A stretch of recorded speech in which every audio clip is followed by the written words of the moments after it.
Hey everyone, this is Nathan here from NQ Productions and welcome to a brand new video. Now, a couple of days ago, I asked you guys on my Discord server and on my community tab for your hot takes and opinions about Five Nights at Freddy's. And you guys actually gave me quite a lot of hot takes and opinions to discuss about in today's video. Some of them I agree with, and some of them I actually don't agree with. But no matter what, this video should be a fun and entertaining watch for you all to enjoy. So if you end up enjoying this video, consider leaving a like and subscribe to the channel today. It really supports the channel.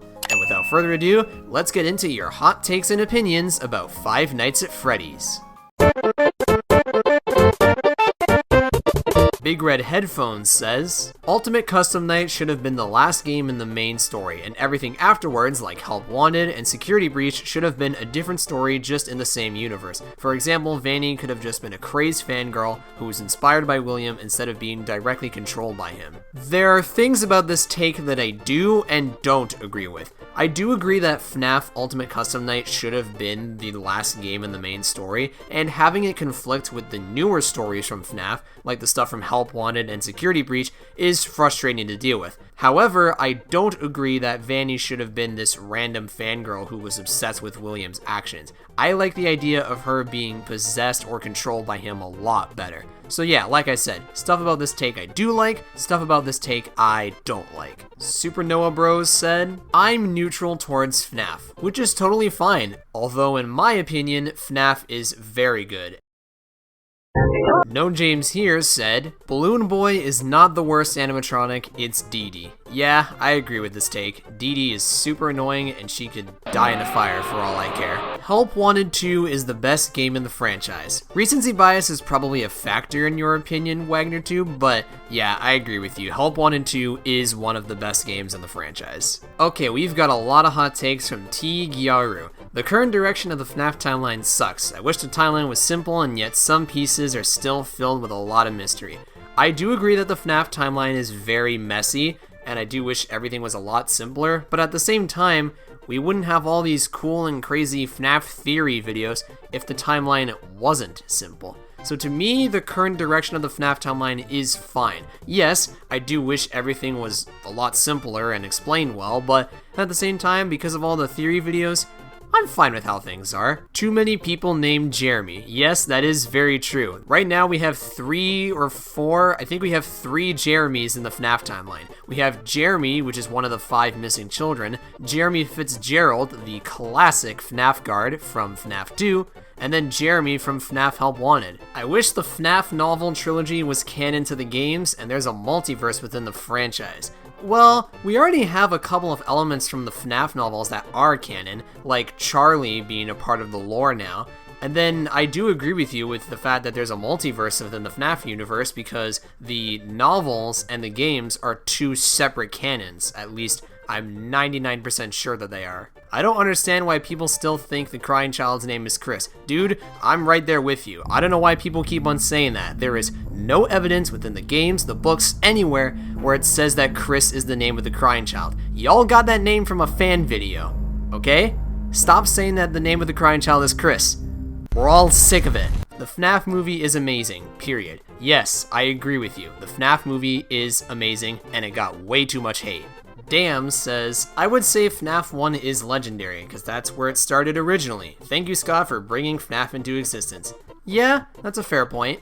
Anthony Seaman5666 says, Five Nights at Freddy's 3 is my favorite FNAF video game. This is a take that I disagree with, because I said earlier that the FNAF Help Wanted games, both 1 and 2, are the best games in the FNAF franchise, in my opinion, and FNAF 3 is kind of mid, in my opinion. Barino says that Security Breach is actually a fun and good game and people only hate on it due to the bugs on release. Yes, I absolutely agree with this. Security Breach is a very fun game and it was very ambitious, but the bugs during release were very bad though. But if you brush that to the side, I think Security Breach is a very good game. And also, you have not played FNAF Help Wanted 2 and you're missing out? Yes, you definitely are missing out, Barino. The Thundermation says, Dream Theory is real. Done. No. Luna says, Sister Location Night 4 is my favorite night of the game. Well, to me, Night 4 is a little frustrating, and I much prefer Nights 2 and 5. Night 2 because of all the Easter eggs, and I just kind of like doing that kind of gameplay more, and Night 5 because of obviously the very end. So, I don't agree with this take, in my opinion. Oh, and also, Luna said the 4th game is the best in terms of gameplay. Yeah, I can see where you're coming from, since you actually get to move around in your environment, unlike the other past 3 games. So yeah, I can see why you think that. Unfairness2187 says, I like Balloon Boy and Ruin wasn't that good. Dude, who hurt you to have opinions like this? This is just wrong. Cersei says, the cryptic nature of Five Nights at Freddy's has been its downfall for the last 4 years. Ooh, the spooky lore works for a single indie dev making a storyline. Having no clear timeline for the major events of the franchise while moving on with new plot points after it's reached its AAA status is ludicrous. Security Breach had an unengaging story because it's a massive 10-hour game with the same depth of story as FNAF 1. Yeah, I can see where you're coming from. This has already been talked about a little bit in one of the previous hot takes, but the timeline is definitely a mess, and there's no clear direction as to where the story is going to go, but isn't that the point? I know I already said this previously, but if the lore wasn't super mysterious, we wouldn't have all of these videos on YouTube discussing the lore. So to me, it's kind of a good thing that the lore is a mess. Like I said, I already said this in a previous hot take, but it doesn't hurt to say the same thing again. Oh, Cersei has an even hotter take. FNAF 3 is the peak of the franchise in terms of gameplay, story, and cultural relevance, and FNAF has no reason to continue past 3, and most of the content in terms of story has been mediocre. Okay, there's a couple of things that I disagree with on this take. To me, the gameplay was not peak in FNAF 3. It was peak with Help Wanted 1 and 2. The story peaks when FNAF 6 released because the last scene and Henry's speech at the very end of Pizzeria Simulator is fantastic. And then the cultural relevance, yeah, you can say that FNAF isn't as big as it was when it first came out,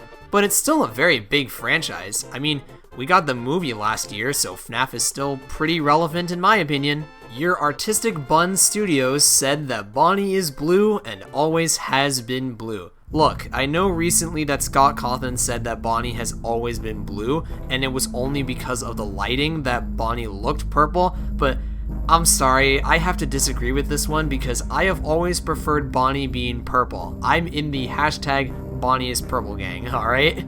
Darren Butler 1231 says that William Afton must have had a bad childhood. I mean, think about it. No one is born like that. I know some people are born like psychopaths, but I think something traumatic must have happened. Well, in the FNAF timeline, we already have something traumatic that did happen to William's life. He lost one of his sons in the bite of 83.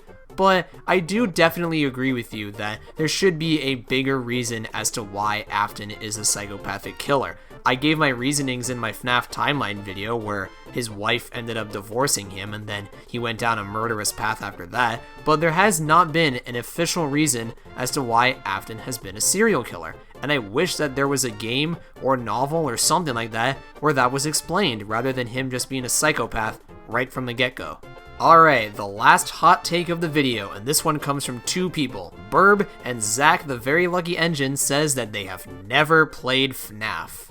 You what? I'm kidding. That's totally fine, but I'm just telling you both right now that you guys are missing out on some spooky fun. And with that said, that's all of the hot takes and opinions that you guys had about Five Nights at Freddy's. Now, depending on how well this video does, I intend on making more of these hot takes and opinions videos, whether or not it's a second Five Nights at Freddy's video, or on some other franchises like Mario and Alvin and the Chipmunks. It all depends on what you guys think of this video. So let me know in the comments down below if you want to see more of these hot takes and opinions videos, and I will see you guys later in the next video. Bye!